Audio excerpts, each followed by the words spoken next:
अस्सलाम वालेकुम students of class 9। आज हम अपना नया चैप्टर स्टार्ट करेंगे फिज़िक्स का, chapter number 8 work power and energy. Work power and energy हमारा चैप्टर है। सबसे पहले हम इंट्रोडक्शन पढ़ लेते हैं कि हम किस बारे में चैप्टर को रीड करेंगे। The word work is familiar one use in an ordinary sense. जैसे कि हम ये रोज़मर्रा की ज़िंदगी में वर्क का, जैसे काम का यह वर्ड यूज़ कर रहे होते हैं। जैसे कि काम क्या होता है बेसिकली फ़िज़िक्स में, a person who works while lifting an object from one floor to roof। अगर एक पर्सन है एक वज़न उठा के छत से ज़मीन से फर्स्ट फ्लोर तक जाए तो वो भी वर्क है। Horse does work when it pulling the cart. जैसे कि हॉर्स है वो वर्क कर रहा है जब वो कार्ट को पुल कर रहा है। फिज़िक्स में वर्ड का मतलब क्या है, कोई भी फोर्स लगने से अगर कोई भी डिस्प्लेसमेंट कवर हो रहा है तो वो हमारा वर्क डन है। इसी तरह से एनर्जी क्या है, फिज़िकल कॉन्सेप्ट एनर्जी के बारे में क्या है, work is closely related to the energy which provides. यानी जब तक हमें वर्क परफॉर्म करना उसके लिए हमें पहले एनर्जी प्रोवाइड करनी पड़ेगी। अब हमारा मेन टॉपिक है वर्क। अगर हम वर्क पे आ जाते हैं, वर्क है क्या, when a force act on a body. एक बॉडी पे अगर हमने फोर्स एक्ट करी और वो मूव्स कर गई थोड़ा सा डिस्प्लेसमेंट में, डायरेक्शन ऑफ फोर्स में, तो कहलाएगा work said to, then work is said to be done. इस एग्जाम्पल में हमने ये ले लेनी है, एक एग्जाम्पल वुडन ब्लॉक है डब्ल्यू, इसका वेट है डब्ल्यू, इसका वेट है डब्ल्यू या एम, कुछ भी इसका वेट है। अब ये ब्लॉक रखा हुआ है, हमने इस पर फोर्स अप्लाई करी और फोर्स की डायरेक्शन में ही डिस्प्लेसमेंट हो गया, यानी इसने अपनी जगह छोड़ के यहाँ चला गया, तो ये क्या कहलाएगा, वर्क डन। तो यानी हमारे पास वर्क की क्या हो गई, फोर्स इंटू डी। वर्क का फॉर्मूला क्या बन गया, फोर्स इंटू डी। फोर्स की डायरेक्शन में हमारे पास अगर डिस्प्लेसमेंट हो गई तो वह कहलाएगा वर्क डन। क्या कहलाएगा, this is the work done. Example हमने एक वुडन ब्लॉक की ली थी कि हमारे पास वुडन ब्लॉक है, ये पड़ा हुआ है एक जगह पे, ये ए पोजीशन पे रखा हुआ है, हमने इस पर फोर्स अप्लाई करी। After the application of force ये पॉइंट ए से पॉइंट बी पर आ गया, ये पॉइंट ए से किस पर आ गया, पॉइंट बी पर। इसने डिस्प्लेसमेंट कवर किया है, ये डिस्प्लेसमेंट है, ए से पॉइंट तक का डिस्प्लेसमेंट तय करा है इसने कवर, और ये हमने फोर्स अप्लाई करी। तो वर्क डन किसके बराबर हो गया, फोर्स इंटू डिस्प्लेसमेंट। अगर हमने फोर्स ऐसे अप्लाई करी हॉरिजॉन्टल तो इसका एंगल हमारा कितना बना, 0। ये डिस्प्लेसमेंट है और यही हमने फोर्स अप्लाई की तो इसका एंगल कितना है, 0 डिग्री, क्योंकि ये सेम लाइन पे। लेकिन अगर हमने फोर्स ऐसे अप्लाई करी, जैसे कि हमने इसको वुडन ब्लॉक को स्ट्रिंग यहाँ से पिन पे स्ट्रिंग अटका के धागे की या किसी उसकी रॉड वो डोरी की मदद से खींचा, तो ये फोर्स ऐसे अप्लाई हो गई, तो यहाँ पर बीच में जो डिस्प्लेसमेंट ऑफ फोर्स का एंगल बनेगा तो इसका फॉर्मूला बन जाएगा एफ डी कॉस थीटा। इसका एंगल यूज़ करेंगे क्योंकि ये एक्स एक्सिस है हमारा, क्योंकि ये हमारा एक्स एक्सिस है, ये हमारा एक्स एक्सिस है, तो एक्स एक्सिस पे हमारा कॉस थीटा यूज़ करते हैं। और ये जो वाई एक्सिस का होता है इसके लिए अगर हम यूज़ करेंगे तो F D sine theta use होगा। लेकिन क्योंकि हमारे पास एंगल हमें डिस्प्लेसमेंट से लेना होता है, डिस्प्लेसमेंट हमारा एक्स एक्सिस पे है, तो इसका फॉर्मूला बनेगा एफ डी कॉस थीटा। यानी हमारे पास वर्क के दो फॉर्मूला आ गए, पहला work is equal to F D, दूसरा है work is equal to F D cos theta. Cos theta किस उसमें होगा कि अगर मैंने कहा कि ये वुडन ब्लॉक को मैं इस तरह से फोर्स नहीं लगा रही, किस तरह से फोर्स लगा रही हूँ मैं, यहाँ से मैं इसको थ्रेड की मदद से खींच रही हूँ ऊपर, तो ये इसकी डिस्प्लेसमेंट का मतलब ये कहाँ से ये डिस्टेंस ट्रेवल कर, इतना, तो ये है डिस्प्लेसमेंट, ये है फोर्स और इसके दरमियान एंगल बन रहा है, एंगल कहला रहा है थीटा, तो ये वाला फॉर्मूला यूज़ करेंगे। यानी हम वर्क को दो तरह से कैलकुलेट कर सकते हैं, एफ इंटू डी और एफ डी कॉस थीटा अगर हमारे पास। अब ये है कि वर्क का यूनिट क्या है, वर्क को हम unit of work is joule, unit of work is joule, JOULE, joule. Joule होता क्या है, in international system unit of force is newton and unit of distance is metre. Newton metre को जब combine करके हम calculate करते हैं तो 1 जूल। तो जूल की क्या डेफिनेशन हो गई, joule is defined as the work done by a force of 1। अगर हमारी फोर्स 1 न्यूटन है और हमारा डिस्प्लेसमेंट 1 मीटर है, डिस्टेंस से डिस्प्लेसमेंट, तो हमारे पास वर्क डन होगा 1 जूल। जूल की डेफिनेशन इंपॉर्टेंट है, एग्जाम्स में जूल होता क्या है, अगर हमने एक वुडन ब्लॉक को हिलाने के लिए 1 न्यूटन की फोर्स लगाई और उसने 1 मीटर डिस्प्लेसमेंट कवर कर दिया तो वो कहलाएगा 1 जूल। ये प्रॉब्लम भी बहुत आसान है। एक बॉडी है, उस पर 1000 न्यूटन 100 न्यूटन फोर्स लग रही है, एंगल इतना है। ये फोर्स का मतलब क्या है, ये हमारे पास एन न्यूटन में क्या होती है एफ, ये क्या हो गया थीटा, ये क्या हो गया distance, F D cos theta. Work done का फॉर्मूला लगेगा एफ डी कॉस थीटा। जब आप ये कर लेंगे तो एग्जाम्पल्स में, क्वेश्चंस में इस तरह के 2 सवाल हैं वो आप आराम से कर सकेंगे। नेक्स्ट है हमारा topic power. In the definition of work, no time factor is involved, but in power, time plays an important role. If the same amount of work done by 2 boys in an equal interval of time, then the power will be different. Power का मतलब है कि work done in the time, कि कितना work done कितने time, unit time में कितने हुआ है। यानी कि अगर आपने 2 बॉयज़ हैं, उनको आपने एक काम दे दिया, जैसे कि वर्क डन दे दिया, तो वैसे आपने उनको वर्क दिया कि ऑरेंजेस को पील करना है, तो आपने एक टाइम लिमिट लगाई हुई है कि जिसने पहले कर दिया टाइम से, उसको हमने वर्क डन को हमने जब टाइम से रिलेट कर दिया तो वो बन गया पावर। तो पावर का फॉर्मूला क्या हो गया, work done upon time. Power का फॉर्मूला क्या हो गया, work done upon time. Next हमारे पास है पावर एंड वेलोसिटी। पावर और वेलोसिटी में क्या रिलेशनशिप है, इसको मैं इस तरह समझाऊंगी आपको, थोड़ी सी डेरिवेशन है। ये हमें पावर और वेलोसिटी का फॉर्मूला, जब पावर और वेलोसिटी के लिए हमें P is equal to F V, ये रिलेशन ड्राइव करना पड़ता है। दिस इज कॉल्ड रिलेशन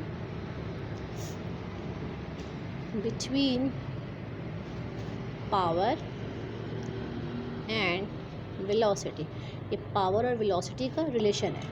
इसको कैसे ड्राइव करेंगे, Suppose a constant force F acts on a body and displaces it through the distance d.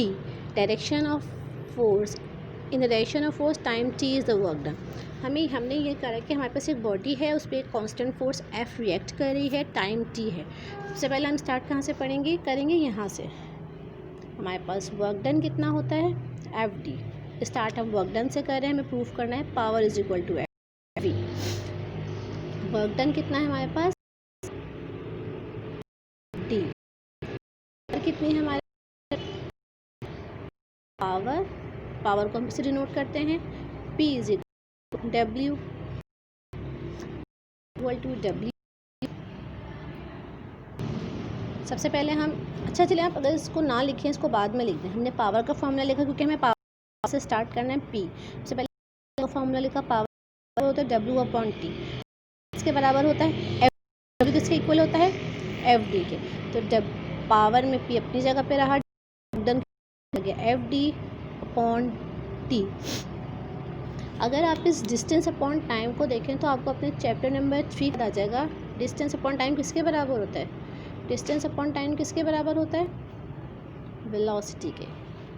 तो यहाँ पर P is equal to F V, ये हमारा रिलेशन बन गया पावर का वेलोसिटी के साथ, P is equal to F V. तो हमारे पास पावर का एक फार्मूला क्या था, हमारे पास W। हमारे पास पावर के कितने फार्मूले आ गए, एक फार्मूला था पावर का टाइम, जो कि है power is the relation work done upon time. ये हमारे पास दूसरा फार्मूला आ गया, power is equal to F V, work done W upon T. इसको हम इस तरह से सॉल्व करेंगे, हमें derive the equation relation between the power and velocity P is equal to F V. इसको यहाँ मत लिखें, ये कन्फ्यूजिंग। पावर को P से, जब हमने यहाँ पे P से है तो P से शुरू करेंगे। पावर का फॉर्मूला है W अपॉन टी, यहाँ छोटा सा बना दें, यहाँ पे W is equal to F D, क्योंकि W की जगह पर हमने एफ डी लिख दिया। D अपॉन टाइम होता है वेलोसिटी के बराबर, यहाँ पर एफ वी आ गया। तो हमारे पास ये 2 फार्मूलाज आ गए। ये नहीं लिखना, आपको कॉपी वर्क में आपको शो कर दूँगी किस तरह करना है। इस एक्सप्लेनेशन के लिए कि हमारे पास न्यूमेरिकल्स में अगर हमारे पास पावर फाइंड आउट करनी होगी, वर्क डन और टाइम गिवन होगा तो ये फार्मूला करेंगे, और फोर्स और वेलोसिटी गिवन होगी तो ये फार्मूला यूज़ करेंगे। अब रह गया कि पावर का क्या यूनिट होता है। In international system work is expressed in joule time second. हमारे पास पावर का फॉर्मूला लिखते हैं, इस तरह से करते हैं। पावर का फॉर्मूला लिखते हैं वर्क अपॉन टाइम, ऊपर वाला है जूल, वर्क किस में होता है जूल में, अभी पढ़ा। टाइम किस में होता है सेकेंड में। तो जूल अपॉन सेकेंड कहलाता है वॉट। जूल अपॉन सेकेंड क्या कहलाता है? वॉट। पावर का यूनिट हमने किस तरह निकाल लिया? पावर का यूनिट किस तरह निकाला? Power is equal W upon T, work done W joule में, टाइम सेकेंड्स में, तो वो जूल अपॉन सेकेंड बनता है वॉट। वॉट और किलो वॉट, अगर हमारे पास ज़्यादा पावर होती है तो हम किलो वॉट यूज़ करते हैं। इसका BTS सिस्टम जो है, ब्रिटिश इंजीनियरिंग सिस्टम में इसका यूनिट है horse power. Horse power HP। 1 HP किसके बराबर होता है? 550 LBS एंड 1 HP 764। ये हमारे पास कन्वर्जन अगर हमारे पास हॉर्स पावर में गिवन होगी तो 746 वॉट्स होता है। यहाँ तक समझ लिया आपने। एनर्जी हमारा नेक्स्ट टॉपिक है। एनर्जी क्या है? कोई भी काम को करने के लिए हमारे पास जो क़ुव्वत दरकार होती है वो कहलाती है एनर्जी। हमारे पास जब तक एनर्जी गिवन नहीं होगी हम कोई भी अपना काम स्टार्ट ही नहीं कर सकते। The energy of a body is a capacity of doing work. किसी बॉडी के अंदर कितनी एनर्जी है उस पर उसका काम डिपेंड करता है, वर्क डन। अगर हमारे अंदर भी कोई एनर्जी नहीं है, खाया पिया नहीं है, किसी वजह से सुस्त पड़े हुए हैं बीमारी की वजह से, तो हमारे अंदर कोई एनर्जी ही नहीं रहेगी कि हम काम कर पाएँ। एनर्जी की भी बहुत सारी फॉर्म्स हैं, जिसमें से हम कुछ इंपॉर्टेंट फॉर्म्स पढ़ें। Kinetic energy, when a body is capable of doing work in a virtue of its position, virtue of its motion, the energy is called kinetic energy। कोई भी हमारी बॉडी में मोशन की वजह से, हरकत की वजह से, जैसे कि एक बॉल है पेंडुलम में, वो मुसलसल मूव करे, मूवमेंट की वजह से जो एनर्जी प्रोड्यूस हो रही है वो कहलाएगी kinetic energy. Associated with the mass due to motion is called kinetic energy. जिससे मास एंड मोशन का ताल्लुक होगा। जैसे कि हम एक मिसाल इसके लिए क्या ले लेते हैं, मूविंग ऑब्जेक्ट की मिसाल ले लेते हैं। जैसे कि हम उस मूविंग ऑब्जेक्ट क्या है, एक बॉल है। जब उस बॉल मुसलसल पिंग पोंग बॉल छोटी है, वो मूव कर रही है, तो उसके अंदर जो एनर्जी स्टोर हो रही है वो कौन सी है? Kinetic energy. पोटेंशियल एनर्जी क्या होती है? जो किसी बॉडी में हाइट की वजह से हो, bye virtue of it's height और पोजीशन की वजह से हो, तो वो कहलाएगी पोटेंशियल एनर्जी। पोटेंशियल एनर्जी भी दो तरह की होती है। पोटेंशियल एनर्जी भी दो तरह की, अगर हाइट से उसका रिलेटेड है तो वह ग्रेविटेशनल पोटेंशियल एनर्जी है, और अगर स्ट्रिंग में है या इलास्टिक मटेरियल में है तो वो इलास्टिक पोटेंशियल एनर्जी है। मैंने आपको बताया हमारे पास एनर्जी की 2 मेन फॉर्म्स है, kinetic energy and potential energy. Kinetic energy is all about the motion. हमारे पास मूविंग ऑब्जेक्ट्स में जो एनर्जी होगी वो कहलाएगी काइनेटिक एनर्जी, और पोटेंशियल एनर्जी केस में होगी जो कि पोजीशन के बारे में। पोजीशन में उसका क्या ताल्लुक होगा, या तो वो हाइट पर हो, उसमें हाइट इन्वॉल्व हो तो वो होगी ग्रेविटेशनल। अगर उसमें इलास्टिक सिटी है, जैसे कि किसी मटेरियल में इलास्टिक की वजह से उसकी मटेरियल ऑफ द बॉडी है ऐसा है कि वो एनर्जी स्टोर कर सकता है, जैसे कि स्प्रिंग, तो वो कहलाती है इलास्टिक पोटेंशियल एनर्जी। अच्छा, काइनेटिक एनर्जी हमारा नेक्स्ट टॉपिक है। काइनेटिक एनर्जी क्या है? The obtain the expression for the kinetic energy. हमारे पास हमें सबसे पहले काइनेटिक एनर्जी का फॉर्मूला ड्राइव करें जिसकी मदद से हम इसको सॉल्व कर सकें। तो हम क्या कहते हैं कि work is equal to kinetic energy. जो भी हमारी बॉडी वर्क करेगी वो काइनेटिक एनर्जी के इक्वल होगा। बॉडी का मास m होगा, हॉरिजॉन्टल सरफेस पे वो रेस्ट में होगी, और फोर्स F होगी, डिस्टेंस इसने कवर S करना है। ये लिखने के लिए हमारे पास होगा, मैं आपको इस डेरिवेशन यहाँ से समझा देती हूँ। हमें इक्वेशन ड्राइव करनी है K E is equal to half M we square. ये काइनेटिक एनर्जी की रिलेशन कहलाती है, K E is equal to half M we square. ये हमें ड्राइव करना है। इसके लिए हमने क्या करना है, इसके लिए हमने एक बॉडी को सपोज करना है। एक बॉडी है, इस सर्कल जो हमारी एक बॉडी है, ये एक बॉडी है, इसको हमने फोर्स अप्लाई करी। जब हमने इस पर फोर्स अप्लाई करी तो इसने वर्क डन करना है। जब हमने इस पर फोर्स अप्लाई करी तो ये बॉडी रोल करती हुई यहाँ तक आ गई। शुरू में इसकी इनिशियल वेलोसिटी 0 है, लास्ट में इसकी वेलोसिटी VF जो है वो V बन गई। डिस्टेंस जो इसने कवर किया है वो S। ये क्या लिखेंगे, हमने शुरू में बताया था कि जो हमारा काइनेटिक, हम इसको जब फॉर्मूला ड्राइव करेंगे तो क्या लिखेंगे, हमारा जो W is equal to FD, work done हमारा जो है वो काइनेटिक एनर्जी के बराबर है। यहाँ लिख देंगे हम work done is equal to kinetic energy. ये समझा रही हूँ, कॉपी वर्क में आपको शो कर दूँगी। Work done is equal to kinetic energy. तो हमें पहले वर्क डन कैलकुलेट करेंगे तो हम काइनेटिक एनर्जी तक खुद ही पहुँच जाएंगे। सही, work done is equal to kinetic energy. Work done का फॉर्मूला हमने क्या पढ़ा था, FD। हमने वर्क का फॉर्मूला क्या पढ़ा था last time, FD। W work done, F हमने फोर्स, हमने डिस्टेंस कितना यहाँ पे रखा है, हमारी बॉडी ने डिस्टेंस कितना ट्रैवल किया है, D। यहाँ से आता कितना हुआ, S। हमारा फॉर्मूला बन गया FS। क्योंकि हमने वर्क डन को काइनेटिक एनर्जी के इक्वल कर दिया है तो KE के ई को किसके इक्वल कर दिया, डब्ल्यू के, वर्क डन। तो यहाँ पर इसकी जगह पर हमने के ई लगा दिया, K E is equal to F S. अब हमें यहाँ पे एफ़ कैलकुलेट करना है और एस, ताकि हमारा ये रिलेशन है। अच्छा, इसके लिए एफ़ के लिए हम किस पे गए, F is equal to Newton's का सेकेंड लॉ ने क्या बताया था, F is equal to M A. तो यहाँ पर आ गया K E is equal to F की जगह पर लिख दिया हमने एम ए एस।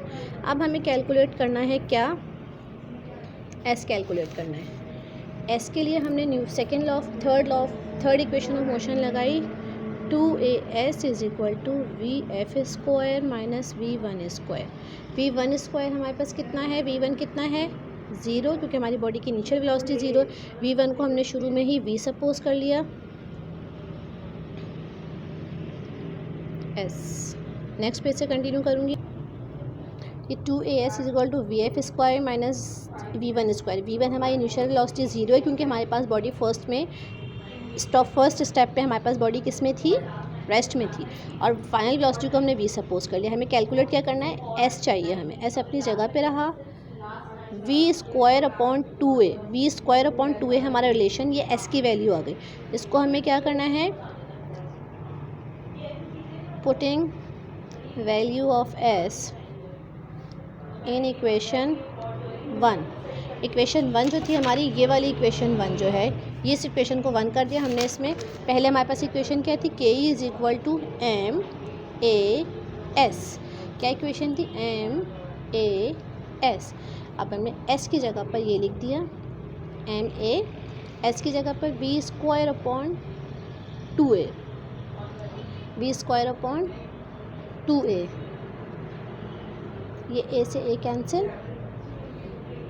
यहाँ पर जगह 1/2 एम वी स्क्वायर। तो के ई हमारा क्या आ गया, half M we square. Half M we square कैसे आया, समझा दी थी मैं आपको एक दफ़ा रिकैप। सबसे पहले के ई हमें बताता है कि किस पे डिपेंड करता है, यानी ग्रेटर द मास और वेलोसिटी पे के ई डिपेंड करता है। जितना मास बढ़ेगा, जितनी वेलोसिटी बढ़ेगी, उतनी ही काइनेटिक एनर्जी बढ़ेगी। यानी ये एनर्जी मोशन पे डिपेंड करती है, मास पे और वेलोसिटी पे। वेलोसिटी बता दी कि इस पर जितनी मूवमेंट होने वाली है। किस तरह से इसको ड्राइव करा हमने, K is equal to half M we square हमें डिवाइड करना है, ड्राइव करना है। ड्राइव के लिए हमने वर्क डन को लिखा, वर्क डन किसके बराबर है, काइनेटिक एनर्जी के, काइनेटिक एनर्जी के वर्क डन बराबर। हमने वर्क डन का फॉर्मूला लिखा एफ डी, डिस्टेंस हमारे पास एस है, हमने आपको पिक्चर में शो करा था, W is equal to F S. हमने शुरू में डाली था वर्क डन काइनेटिक एनर्जी है, काइनेटिक एनर्जी की जगह पर वर्क डन की जगह पर काइनेटिक एनर्जी लिख दिया, तो ये फॉर्मूला बन गया एफ एस। हमें यहाँ पे एफ़ कैलकुलेट करना है और एस, एफ़ तो हमें मिल गया अकॉर्डिंग टू द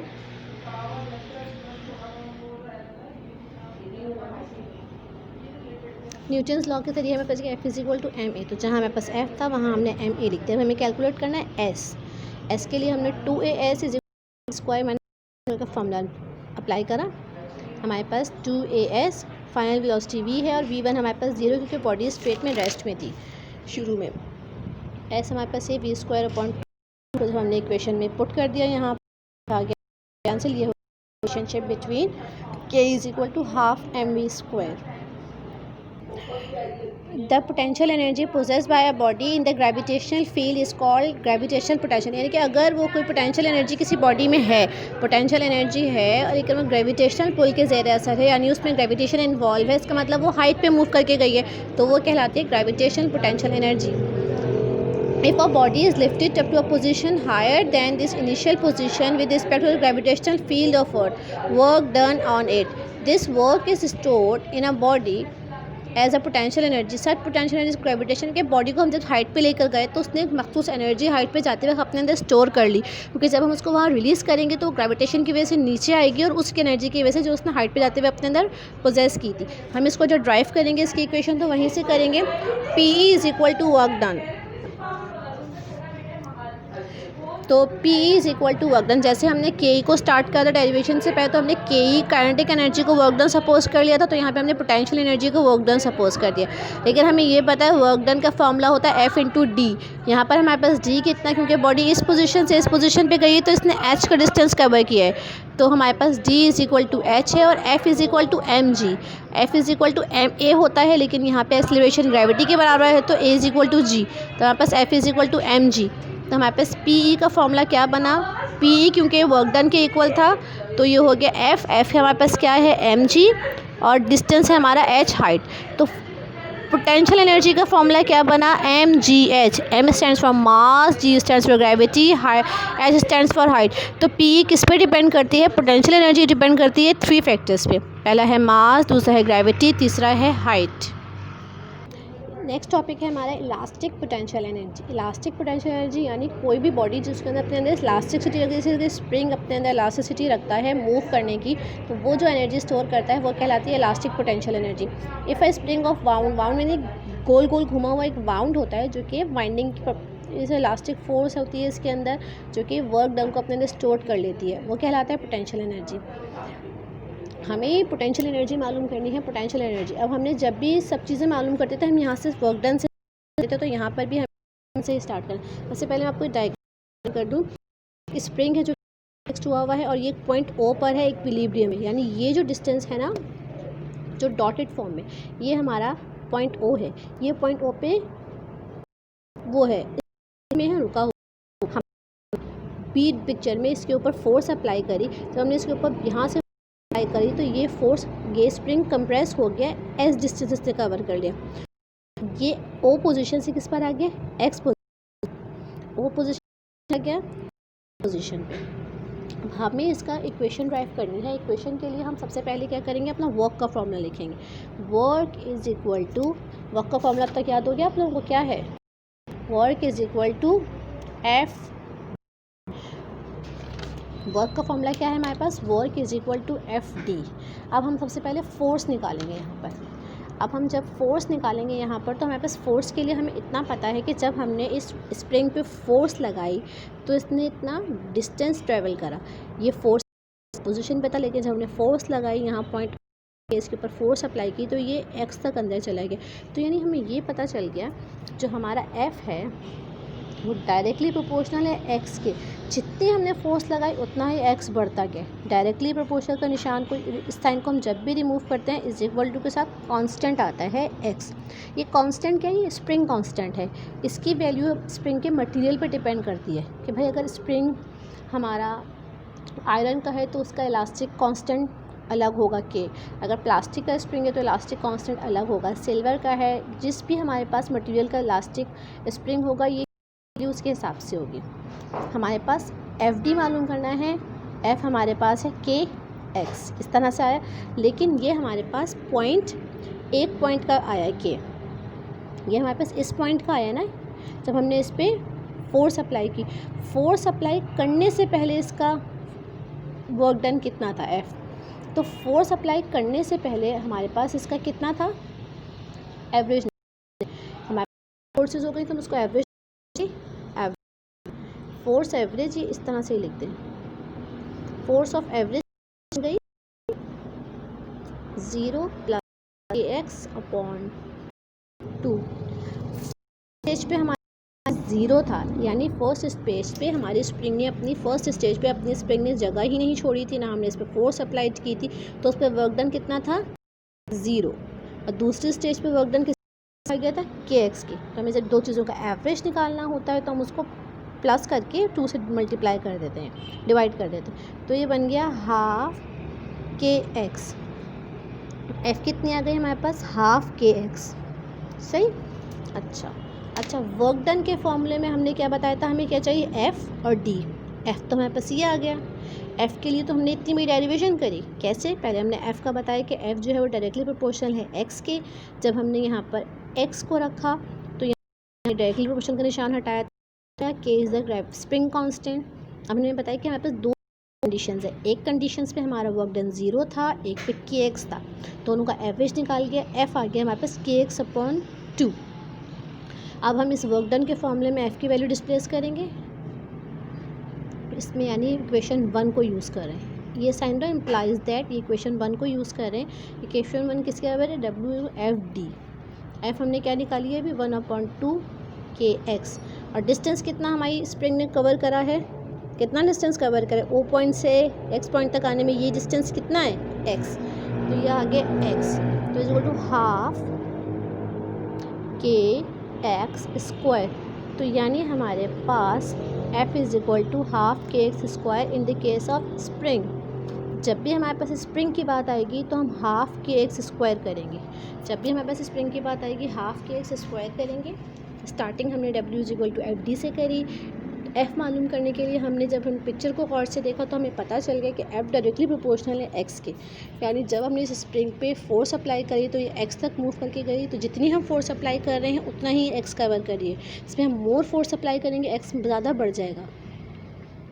तो ये हमने डायरेक्टली प्रोपोर्शनल का निशान लग हटाया तो क्या आ गया, दो फोर्सेस थी। एक पिक्चर ए की कंडीशन में जब फोर्स अप्लीकेशन तो यहाँ 0 वर्क डन। एक पे दो एवरेज निकालने के लिए 2 से डिवाइड, हमारे पास एवरेज निकाल तो हम उनको सम करके 2 से डिवाइड कर देते हैं के एक्स। इस फॉर्मूले में आपको के फॉर्मूले में एफ डी, हमने डी हमारे पास पता है कि एग्जिस्टेंस कवर के, ये हमारा हो गया डन।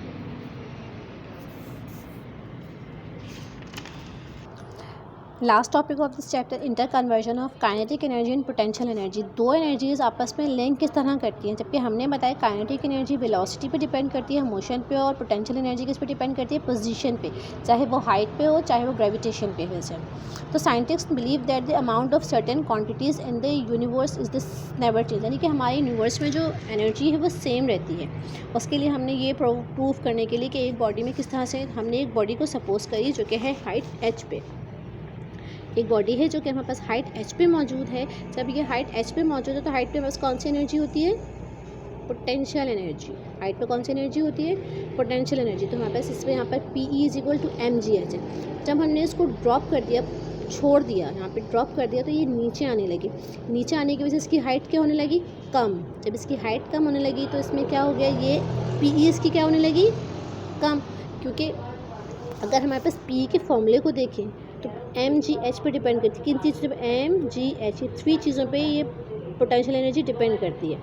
जब हमने इसको यहाँ से रिलीज़ कर दिया इस पोजीशन से तो ये कम होने लगी, तो ये जब होने लगी हाइट, जब हाइट कम होने लगी तो PE खुद भी कम होने लगी। हाइट कम होने लगी तो PE खुद भी कम होने लगी। लेकिन जब ये नीचे आई लगी, वेलोसिटी बढ़ने से कौन सी एनर्जी बढ़ती है हमारे पास, काइनेटिक एनर्जी। की एनर्जी बढ़ेगी तो जैसे जैसे रही है इसकी PE और काइनेटिक एनर्जी बढ़ रही है। PE क्यों कम हो रही है, H कम, और काइनेटिक बढ़ रही क्योंकि इसमें V बढ़ रही है। जब ये हिट कर जाएगी ग्राउंड पे तो उसमें PE 0 हो जाएगी और K is equal to half mv square हो जाएगी। Loss in PE at point O, gain in E। PE का लॉस किसके है, gain of K kinetic energy के। mgh is equal to half mv, इसको ये दोनों इक्वल हो जाते हैं for the free falling bodies. Conversation, law of conservation of energy में क्या होता है, energy is conserve the quantity. Energy एक क्वांटिटी है कि जो कि हमारे पास यूनिवर्स में मौजूद है, वो हम कोई भी वर्क कर लें उसकी फॉर्म चेंज हो जाती है, but energy can never be destroyed. ये law of conservation of energy कहते हैं, energy can neither be created nor destroyed, it can be changed from one form to another but total amount of energy remains the constant. law of conservation of energy हमें ये बताता है the amount of energy in the system is same। हमारे पास system में अगर कोई energy है वो, जैसे मैंने आपको बताया अभी लास्ट हमने जो क्वेश्चन सॉल्व किया कि जब तक काइनेटिक एनर्जी थी, जब तक वो हाइट पे थी तो पोटेंशियल थी, उसके बाद उसकी पोटेंशियल ख़त्म होती गई। पोटेंशियल ख़त्म होकर यानी यूनिवर्स से चली नहीं गई, वो चेंज हो गया काइनेटिक में। अब जब हम अपनी इलेक्ट्रिसिटी, हम कोई अप्लायंसेस, होम अप्लायंसेस ऑन करते हैं, हम उसमें इलेक्ट्रिसिटी से पावर ऑन करते हैं। बिल्कुल हमने क्या करा, कंप्यूटर ऑन किया, सबसे पहले हमने इलेक्ट्रिसिटी का बटन ऑन करा तो वो इलेक्ट्रिकल एनर्जी हमारे कंप्यूटर में गई, फिर उसने हमें हीट एनर्जी प्रोड्यूस करी, यानी वो electrical energy heat energy produce हो गई, वो डिफरेंट फॉर्म्स में हो गई, वो चेंज हो गई, लेकिन वो एग्जैक्ट ज़ाया नहीं हुई। तो एनर्जी हमारे पास जितनी है वो यूनिवर्स में इक्वल है, बट उसकी फॉर्म्स चेंज हो जाती है। अच्छा, मैं आपको कॉपी वर्क शो कर रही हूँ, आपको नोट्स दिखा रही हूँ कि इस तरह से आपको काम अपना करना है। नेक्स्ट वीडियो में इंशाल्लाह हम आपको न्यूमेरिकल्स करा देंगे। ये हमारा चैप्टर नंबर 8 डन हो गया है।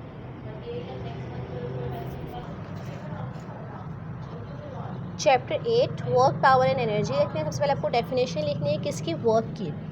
When a force F displaces to a body to a certain distance d, the direction of the force and the work said to be done. ये लिखना है, मैथमेटिकल रिप्रेजेंटेशन लिखनी है, ये इस तरह से लिखना होगा और सिर्फ ये वाली डायग्राम बनानी होगी। ये नहीं ज़रूरी है। इसकी एक्सप्लेनेशन,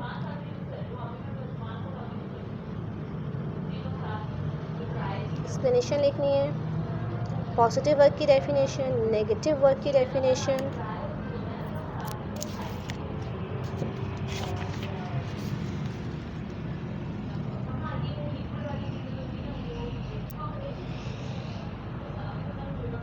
चाहे तो आप स्क्रीनशॉट ले लें, चाहे तो आप इस तरह से काम कर लें। मैं थोड़ा सा इस तरह फोकस सही कर दूँ। Maximum work, if the angle theta between applied force and the distance covered by a body is 0, then the work is the maximum. Minimum work definition, units power लिखने और नीचे पावर के यूनिट्स डिफाइन किए गए हैं। Next topic है हमारा difference between force and energy.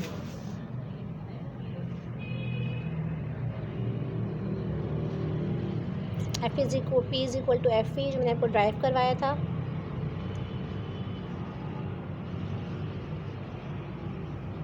Energy की डेफिनेशन लिखनी है, potential energy.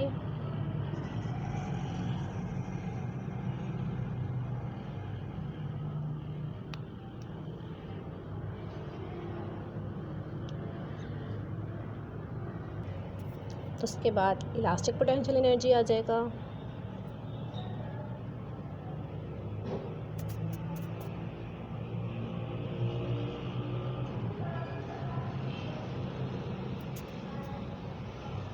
I hope clear आ रही होगी picture. The energy possessed by a body by virtue of its motion is called के kinetic energy. Mathematically example, derivation,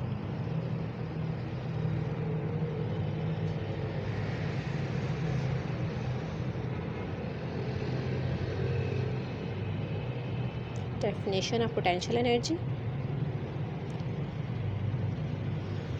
then derivation, P is equal to mgh,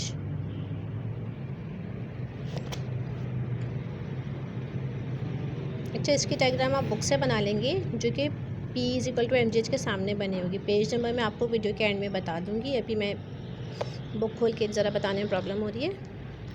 difference between kinetic energy and potential energy, gravitational potential energy, ये elastic. मैंने आपको x से बताया है तो r की जगह पे हम यहाँ पे x कर देते हैं,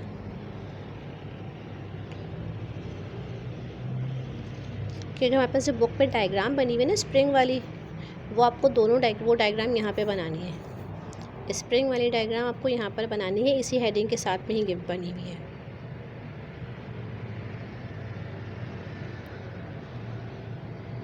होप स्टूडेंट्स को समझ आ रहा होगा।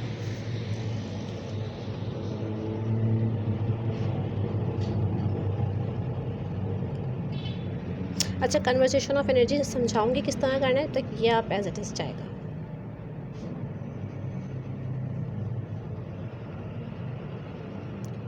आर की जगह पे आपको एक्स कर लेना है, क्योंकि मैंने जो डायग्राम आपको शो करी है बुक से वो एक्स से है, तो ये एक्स कर दीजिएगा यहाँ पे।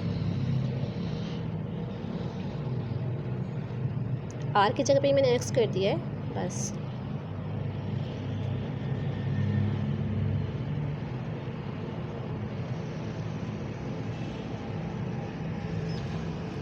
अच्छा, law of conversation of energy आपको इस तरह से लिखना है। Law of conversation of energy की आप हेडिंग डालेंगे, इंट्रोडक्शन लिख के ये पैराग्राफ लिखेंगे यहाँ से लेकर यहाँ तक। फिर law of conversation of energy states that, statement की हेडिंग डाल के आपको ये स्टेटमेंट लिखना है, energy can either be created not be destroyed. जब भी आप स्टेटमेंट लिखेंगे उसको कोटेशन मार्क में ऐसे करके ना सेंट्रलाइज लिख दीजिएगा, जो कॉपी के सेंटर में नहीं लिखते।